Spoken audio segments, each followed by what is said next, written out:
Today, in continuation, the sixth thing I wish I had known before caregiving is that I would face intense sadness. I know, again, that sounds very obvious, but when you're in the day-to-day experience of caregiving, you don't realize how your life may be shrinking, the outside world and the experience of joy and the fun. And I know this may sound, a bit superficial, but I think for me, because my journey lasted for 10 years and so many things changed, that over time I didn't realize the sadness that was just becoming part of my daily life, and my grandmother's, of course, because she had dementia, Alzheimer's, and as anyone who knows about that, the signs can sometimes be slow, but once they start coming, they just can seem to multiply quickly. And for me, I was so emotionally involved, of course, because it was my grandmother, and I loved her dearly, and I just wanted the best for her. And to live with someone and to watch them slowly, steadily decline before your very eyes is hard. And just the daily things. For example, my grandmother, as time went on, she would, of course, lose her association with simple things that we all take for granted. And now, of course, when I'm taking care of her throughout the day, my job and my role was to be her encourager, her supporter, her friend, her caregiver to whatever she needed for the day.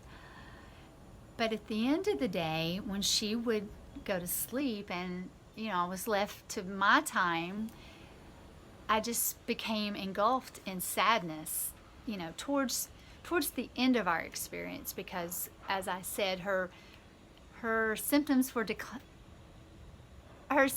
increasing, she was declining, and it was just really hard for me to deal with, especially after already losing my mother, and not truly processing that at the time, because I wanted to be strong for my grandmother, as I'm sure you can relate.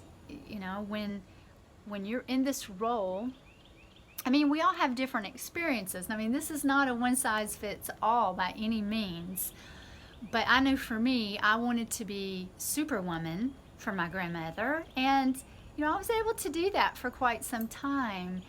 And then when everything ended, I was left with extreme sadness. And of course, over time, I've learned to process it and deal with it and put it in its proper perspective and somehow move forward in the direction of joy, because that's what my grandmother wanted. And I know life has its ups and downs and its challenges, of course, but when you have the day in, day out experience, it can start to weigh you down. So I understand, and my whole point in sharing this story, our story, is to maybe help another along the way. Sometimes it just helps to know that someone else perhaps understands what you're feeling that day. I know that would have been helpful for me, but that wasn't my path, and I had to learn a lot of things the hard way. And friends say now it's because you're going to help someone else, by sharing your story. Because again, it's not always easy to put the hard stuff out there. We all want to, or I don't know, I can't say all, I can't generalize like that, but I know for me, I always wanted to put my best out into the world. I don't want to be a sense or a source of heaviness. So that's really what I have to say today on intense sadness. It comes and goes in waves, just like the grieving process, but I wish I had known that ahead of time, and then maybe I wouldn't have been so hard on myself. But again, I'm just sharing to help perhaps another person today. So with that said, as always, I encourage you, I invite you to live a life. And some days it will just be your own.